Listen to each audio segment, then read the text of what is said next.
జై గురుదేవ్. ఓం శ్రీ సాయిరామ్. అనంత ప్రేమ స్వరూపులారా, భగవంతుడికి సంబంధించినటువంటి ఆత్మజ్ఞానాన్ని అనుభవించి అందించినటువంటి వ్యక్తులు ఋషులు. ఆర్య సంతతికి చెందినటువంటి కొంతమంది వ్యక్తుల యొక్క లోతైన తపో సమాధి నుండి ఈ విలువైనటువంటి ఆత్మజ్ఞానం బహిర్గతం గావించబడింది. అటువంటి బ్రహ్మజ్ఞానాన్ని ప్రపంచానికి బాధ్యతాయుతంగా అందించేటటువంటి వ్యక్తులే గురువులు అవుతారు. అంటే కొంతమంది అనుభవించి అందించారు, మరికొంతమంది తెలుసుకొని నేర్చుకొని తర్ఫీదు పొంది అందించారు. అలా తర్ఫీదు పొంది ప్రపంచానికి అందించినటువంటి వ్యక్తులే గురువులు అవుతారు. ఋషులకు గురువులకు మధ్య ఉన్నటువంటి వ్యత్యాసం ఏమిటి? ఋషులు అనుభవించి అందించారు, గురువులు మాత్రం తెలుసుకొని తర్ఫీదును పొంది అందించారు. అంటే ఋషులు ప్రపంచంలోకి రారు, వాళ్ళు జనవాహినికి దూరంగా వనవాసాలలో, గురుకులాలలో, ఆశ్రమాల్లో ఉంటారు. అటువంటి గురువులు ఏం చేస్తారంటే తమ అనుభవసారాన్ని కొంతమందికి అందిస్తారు. అలా అనుభవసారాన్ని తెలుసుకున్నటువంటి వ్యక్తులు ప్రపంచంలోకి ప్రవేశించి దాన్ని ప్రపంచంలో ప్రచారం చేసి మానవాళిని మంచి మార్గం వైపుకు మళ్లించే ప్రయత్నం చేస్తారు. వాళ్ళే గురువులు అవుతారు. అయితే ఒక విషయం చెప్పండి, అనుభవించి అందిస్తే ఎలా ఉంటుంది, తెలుసుకొని బోధిస్తే ఎలా ఉంటుంది? అనుభవించి అందిస్తే అది సత్యం అవుతుంది, తెలుసుకొని బోధిస్తే అది కేవలం సమాచారం అవుతుంది, పాండిత్యం అవుతుంది. అసలు ఆధ్యాత్మిక మార్గం ఎలా వెలుగులోకి వచ్చింది?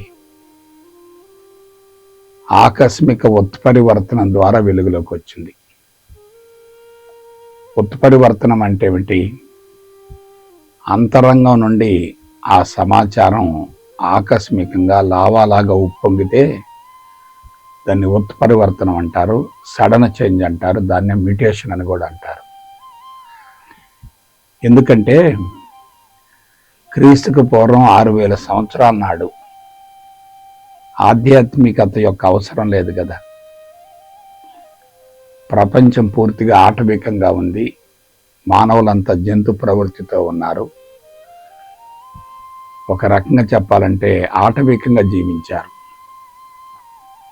మనుషులంతా ఆటవికంగా ఉన్నప్పుడు ఈ చరాచర జగత్తుకి ఏదైతే ఆధారమో దాని గురించి బహిర్గతం గావించడం అంటే అది మామూలు విషయం కాదు కదా. అది ఆనాటి అవసరాన్ని బట్టి అందించబడలేదు.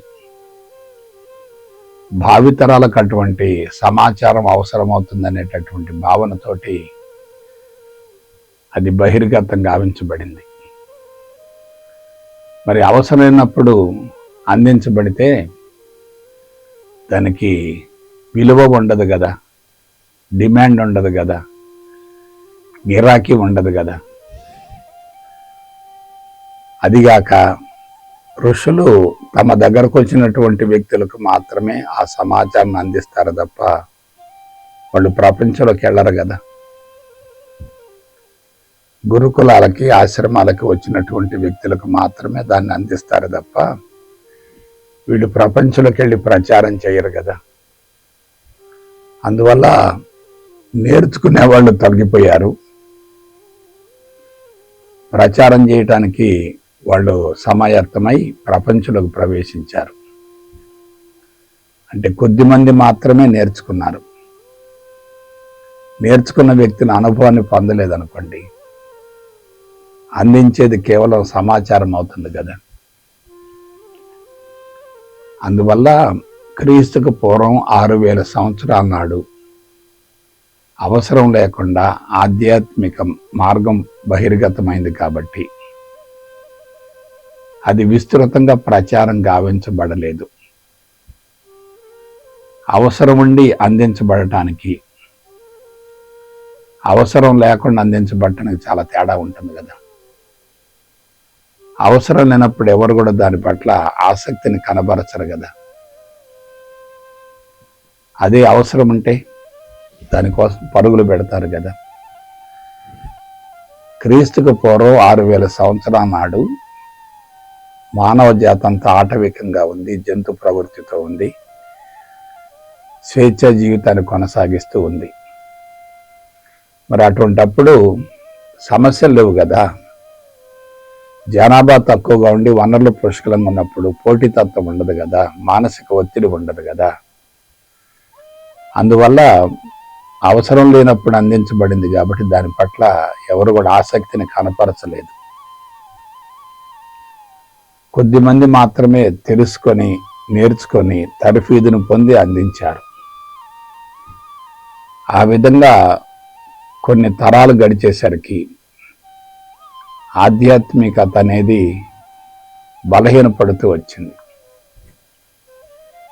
ఎందుకంటే అవసరం లేనప్పుడు అందించబడింది కాబట్టి, దాని పట్ల ఎవరు ఆసక్తిని కనబరచలేదు కాబట్టి అందరూ ఏమయ్యారు,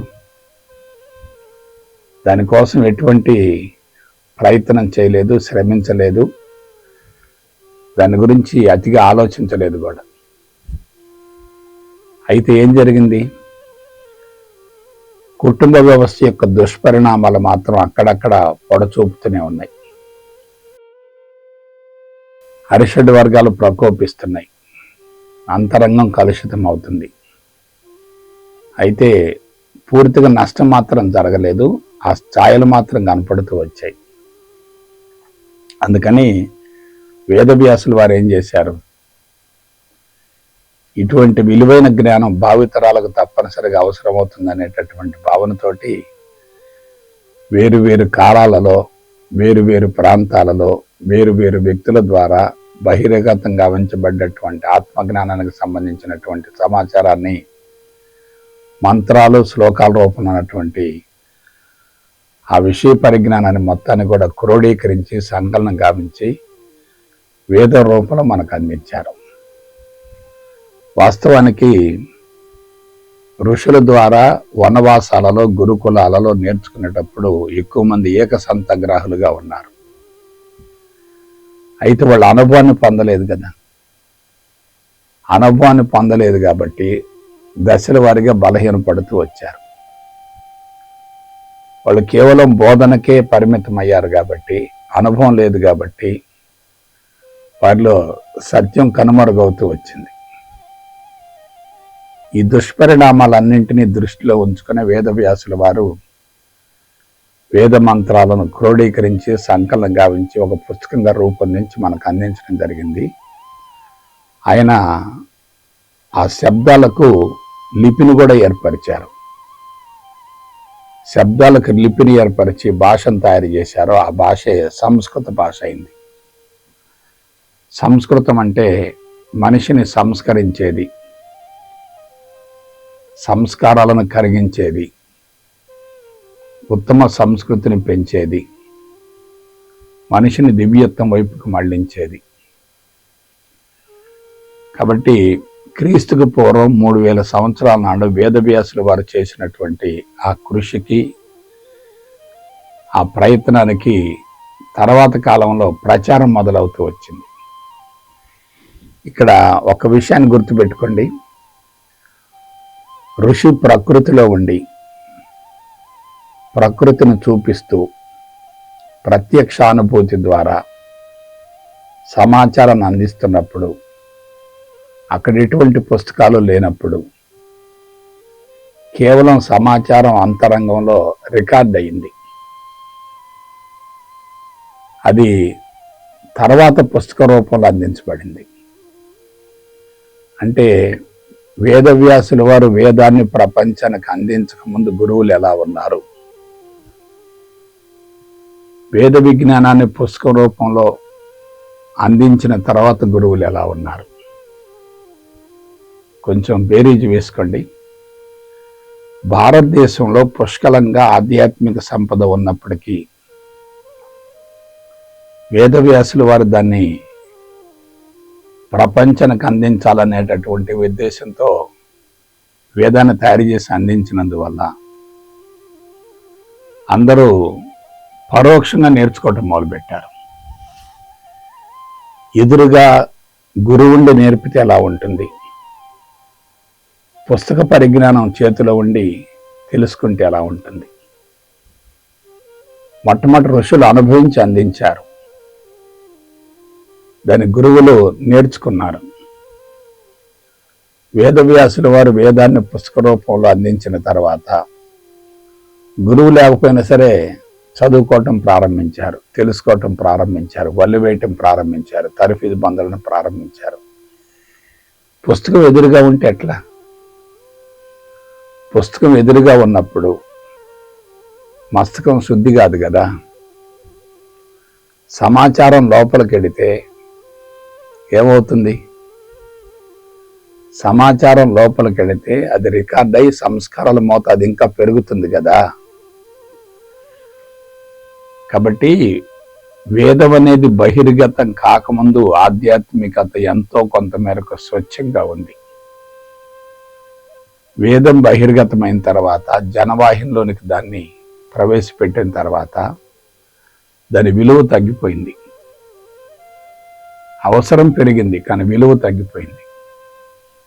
అవసరం ఎందుకు పెరిగింది? క్రీస్తుకు పూర్వం 3000 సంవత్సరాల తర్వాత ప్రపంచం బలహీనపడుతూ వచ్చింది, నాగరికత పెరుగుతూ వచ్చింది, పోటీతత్వం పెరుగుతూ వచ్చింది, ప్రకృతి సర్వనాశనం అవుతూ వచ్చింది. ఎప్పుడైతే ఇటువంటి దుష్పరిణామాలు సంభవించాయో అందరూ కూడా పుస్తక రూపంలో ఉన్నటువంటి వేదాన్ని గురించి చదవటం, తెలుసుకోవటం, వల్లివేయటం, ప్రచారం చేయటం ప్రారంభించారు. ఇప్పుడు చెప్పండి, ఒక ఋషికి గురువుకి వ్యత్యాసం ఏంటి? ఋషి అనుభవించి అందించాడు, ఋషి అనుభవించి అందించాడు. గురువులు తెలుసుకొని ప్రపంచానికి బోధించారు. అందున వేదం బహిర్గతం కాకముందు గురువులు ఎలా ఉన్నారు, వేదం బహిర్గతమైన తర్వాత గురువులు ఎలా ఉన్నారు. వేదం బహిర్గతం కాకముందు గురువులు ఎంతో కొంత మేరకు స్వచ్ఛంగా ఉన్నారు. వేదం బహిర్గతమైన తర్వాత గురువులలో క్వాలిటీ పడిపోయింది, నాణ్యత లోపించింది. ఎందుకంటే వేదం అంతా కూడా ప్రచారపు వస్తువుగా పరిగణించబడింది. అది జనవాహినిలోకి ప్రవేశించడం వల్ల దాని విలువ తగ్గిపోయింది. అందువల్ల వేదం ప్రపంచంలోనికి ప్రవేశించడం వల్ల నష్టమే జరిగింది తప్ప లాభం జరగలేదు. మరి ఇటీవల కాలంలో ఏమైంది? పుస్తకాలు విపరీతంగా పెరిగినాయి కదా. మీరు ఒక భగవద్గీతను తీసుకోండి. వేదవ్యాసుల వారు మహాభారతంలో భగవద్గీతను పొందుపరిచారు కదా. ఆ భగవద్గీత ఇప్పుడు అనేక రకాలుగా రూపొందించబడింది కదా. వేదవ్యాసుల వారు అందించినటువంటి భగవద్గీతకు ప్రస్తుతం ప్రపంచంలో ప్రచారం గావించబడుతున్నటువంటి భగవద్గీతకు ఎంత వ్యత్యాసం ఉందో మీరు ఒకసారి ఊహించండి. అంటే క్వాలిటీ ఏమైంది? పడిపోతూ వచ్చింది. అందువల్ల గురువులకు విలువ కూడా తగ్గుతూ వచ్చింది. గురువులు ప్రపంచంలోకి ఆశించి ప్రవేశించారు. ఆశించినటువంటి వ్యక్తి అంతరంగం ఎలా ఉంటుంది? ఎటువంటి ప్రతిఫలాన్ని ఆశించకుండా నిస్వార్థంగా ప్రపంచానికి సేవ చేసేటటువంటి వ్యక్తి యొక్క అంతరంగం ఎలా ఉంటుందో ఒకసారి ఊహించుకోండి. ఆశించి అందిస్తే అది బంధం అవుతుంది కదా. ఆశించకుండా అందిస్తే అది నిస్వార్థ సేవ అవుతుంది కదా. కాబట్టి వేదాలు ఉపనిషత్తులు అన్నీ కూడా వేదవ్యాసులు వారు ప్రపంచానికి అందించడం ద్వారా అవి ప్రపంచంలోకి విస్తృతంగా ప్రవేశించిన మాట వాస్తవమే, కానీ అందించేటటువంటి వ్యక్తులలో స్వచ్ఛత తగ్గిపోయింది, అందుకునేటటువంటి వ్యక్తులలో ఏకాగ్రత తగ్గిపోయింది. అదంతా వ్యాపార వస్తువుగా రూపాంతరం చెందింది. సాంప్రదాయం అంటున్నారు, క్రతువులు అంటున్నారు, పిండ ప్రదానాలు అంటున్నారు, ఎన్నో రకాలుగా రూపాంతరం చెందింది కదా. కాబట్టి ఇవాళ కేవలం సమాచారం అనేది నోటి ద్వారా అందించబడుతుంది తప్ప అంతరంగంలో శుద్ధి జరగటం లేదు కదా. అందించే వ్యక్తులు శుద్ధి కాలేదు కదా.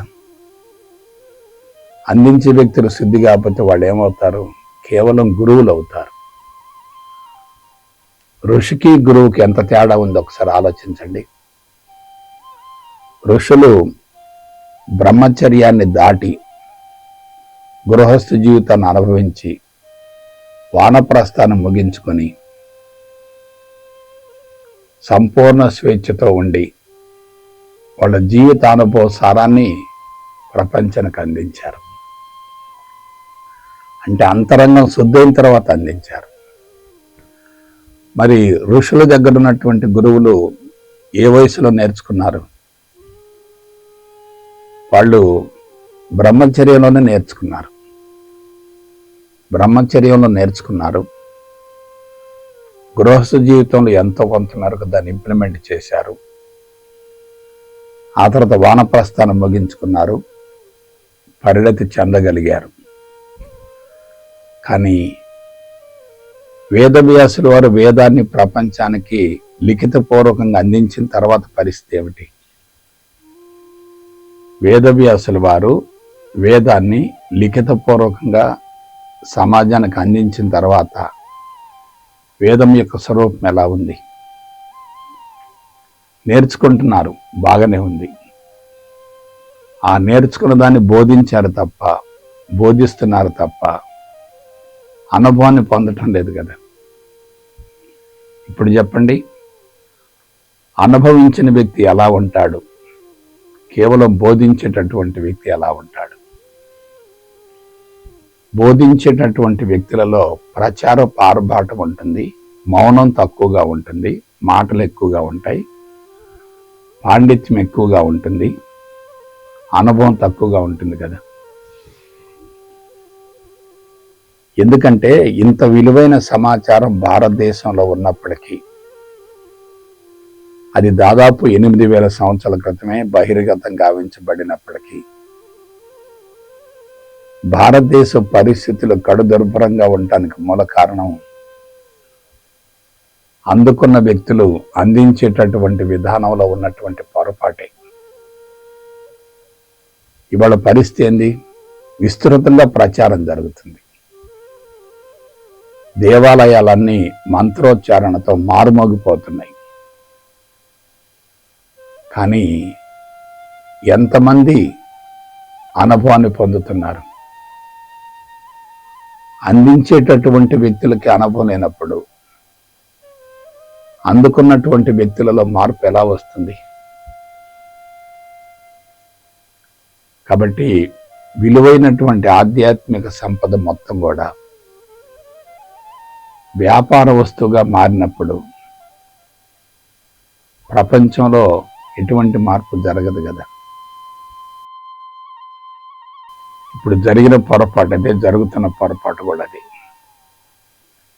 ఎప్పుడైతే ఆధ్యాత్మికతను బోధించడం మొదలుపెట్టారో, ప్రచారం చేయటం మొదలుపెట్టారో, అది ప్రత్యేక తరహా జీవన విధానంగా రూపాంతరం చెందింది. ప్రత్యేక తరహా జీవన విధానంగా రూపాంతరం చెందింది. ఏమిటి ప్రత్యేక తరహా? అది కొద్ది మందికి మాత్రమే అర్హతను ఏర్పరిచింది. మిగతా వాళ్ళు కేవలం అర్హత లేక దానికి దూరం అయ్యారు. దానికి తోడు ఆధ్యాత్మిక మార్గం ప్రత్యేక తరహాలో ఉండటం వల్ల ఆరాధించే వర్గం ఒకటి, ఆరాధించబడేటటువంటి వర్గం మరొకటి. ఇది ప్రస్తుత పరిస్థితి. చూసారా, ఆధ్యాత్మికతను ప్రత్యేకంగా చిత్రీకరించడం వల్ల దానికి డిమాండ్ పెరిగింది, గిరాకీ పెరిగింది, వ్యాపార వస్తువుగా రూపాంతరం చెందింది కదా. అందువల్ల గురువులు ఏమయ్యారు? ప్రస్తుతం బలహీనపడ్డారు. ఎందుకు బలహీనపడ్డారు? అనుభవించి అందించడం లేదు కాబట్టి బలహీనపడ్డారు. అందువలన విలువైనటువంటి సమాచారం అనుభవమైనటువంటి వ్యక్తుల చేతుల్లోకి వెళ్ళటం వల్ల దాని విలువ తగ్గిపోయిందిగా. ఏం మాట్లాడుతున్నావు అనేది కాదు, ఆ మాటల వెనక స్థితి ఎలా ఉందనేది చాలా ముఖ్యం కదా. స్థితి పవిత్రంగా ఉన్నప్పుడు మాటలు ఎలా ఉన్నా పర్వాలేదు కదా. స్థితి కలుషితంగా ఉన్నప్పుడు మాటలలో స్వచ్ఛత ఉన్నా అది అవతల వ్యక్తుల్ని ప్రభావితం చేయదు కదా. కాబట్టి ఒక విషయాన్ని అందరూ గుర్తుపెట్టుకోండి, వేదవ్యాస మహర్షి చేసినటువంటి ప్రయత్నం తప్పని నేను చెప్పను, కానీ ఆ ప్రయత్నం ద్వారా భగవంతుడు పరిమితమయ్యాడు. బ్రహ్మజ్ఞానం కుంచుకుపోయింది. నిరాకార, నిరంజన, నిర్గుణ, జ్ఞానరహితమైనటువంటి భగవంతుణ్ణి జ్ఞానం ద్వారా ప్రపంచంలో ప్రచారం చేయటం వల్ల భగవంతుడి యొక్క విలువ తగ్గిపోయింది.